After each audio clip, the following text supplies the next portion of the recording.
ഹരേ കൃഷ്ണ. ഒരിക്കൽ തുളസിയിലയും വാഴയിലയും വെറ്റിലയും കറിവേപ്പിലയും കൂടി സംസാരിച്ചു കൊണ്ടിരിക്കുകയായിരുന്നു. അപ്പോൾ വാഴയില പറഞ്ഞു, നിങ്ങളെക്കാളൊക്കെ ഏറെ ഗുണഗണങ്ങൾ എനിക്കാണുള്ളത്. സദ്യ നടക്കുന്നിടത്ത് എനിക്ക് പ്രമുഖ സ്ഥാനമാണ്. സദ്യയുടെ വിഭവങ്ങളെല്ലാം എനിക്കല്ലേ ആദ്യം ലഭിക്കുക. ഭക്ഷണ പദാർത്ഥങ്ങൾ എന്നിൽ വിളമ്പി കഴിച്ചാൽ ഏറെ ഔഷധ ഗുണമുണ്ടത്രേ. അതേപോലെ എല്ലാ മംഗളകാര്യങ്ങൾക്കും ഞാൻ കൂടിയേ തീരും. ഇത് കേട്ടപ്പോൾ വെറ്റിലയും കറിവേപ്പിലയും പൊട്ടിച്ചിരിച്ചുകൊണ്ട് പറഞ്ഞു, നീ വലിയ കേമത്വമൊന്നും പറയണ്ട. ആവശ്യം കഴിഞ്ഞാൽ നിന്റെ പേര് തന്നെ എച്ചിലില എന്നാണ് അറിയപ്പെടുന്നത്. അതേപോലെ പിന്നെ നിന്നെ കാണണമെങ്കിൽ കുപ്പത്തൊട്ടികളിൽ നോക്കണം. നിന്റെ യോഗ്യതയൊന്നും ഞങ്ങളോട് പറയണ്ട എന്ന് പറഞ്ഞു. വാഴയില തല താഴ്ത്തി നിന്നു. അപ്പോൾ വെറ്റില പറഞ്ഞു, എല്ലാ ശുഭകാര്യങ്ങൾക്കും ഞാനുണ്ടാവും. വയറ് നിറയെ ഭക്ഷണം കഴിച്ചവർ ഭക്ഷണം ദഹിക്കാൻ എന്നെ ആശ്രയിക്കുന്നു.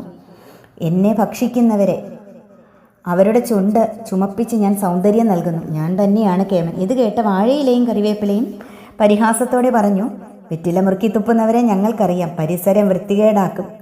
വെറും ചണ്ടിയില തുപ്പിക്കളയും നിന്നെ. അത് കേട്ടപ്പോൾ വെറ്റിലയ്ക്കും മറുപടിയൊന്നും ഉണ്ടായില്ല. അപ്പോൾ കറിവേപ്പില പറഞ്ഞു, എല്ലാ വ്യഞ്ജന വിഭവങ്ങൾക്കും സ്വാദ് കൂട്ടാൻ വറുത്തിടാനൊക്കെ എന്നെ ഉപയോഗിക്കാറുണ്ട്. എൻ്റെ സാന്നിധ്യം പാചകപ്പുരയിൽ ഏറ്റവും വലിയ ഊർജ്ജമാണ് പകരുന്നത്. ഞാനാണ് ഏറ്റവും വലിയ കേമൻ. ഇത് കേട്ട് മറ്റുള്ളവർ പറഞ്ഞു, ഇലയിൽ വിളമ്പുന്നത് വരെ നിനക്ക് സ്ഥാനമുള്ളൂ. അതിനുശേഷം ജനങ്ങൾ നിന്നെ എടുത്തു മാറ്റും. കറിവേപ്പില പോലെ ഉപേക്ഷിക്കപ്പെടുന്നവൻ എന്നൊരു ചൊല്ല് തന്നെ ഉണ്ടല്ലോ. പക്ഷെ നിന്നിലുള്ള ഔഷധ ഗുണമൊന്നും ഞങ്ങൾ നിഷേധിക്കുന്നില്ല. പക്ഷെ നീ ഏറെ കേമത്വമൊന്നും കാണിക്കേണ്ട.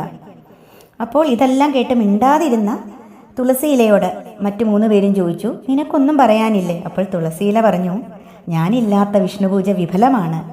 ഞാൻ ഭഗവാന്റെ മാറിലും പാദങ്ങളിലും ശോഭിക്കുന്നു.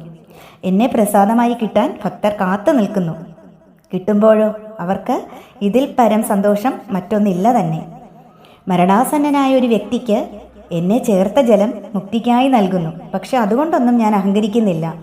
എന്നിലുള്ള ഔഷധ ഗുണം സർവർക്കും അറിയാമല്ലോ. എന്തായാലും തുളസി മംഗളപ്രദമാണ് അല്ലേ? ആരോഗ്യപ്രദം, ശുദ്ധിപ്രദം, പൂജ്യം, വന്ധ്യം എന്നുള്ളതിൽ സംശയമൊട്ടുമേയില്ല.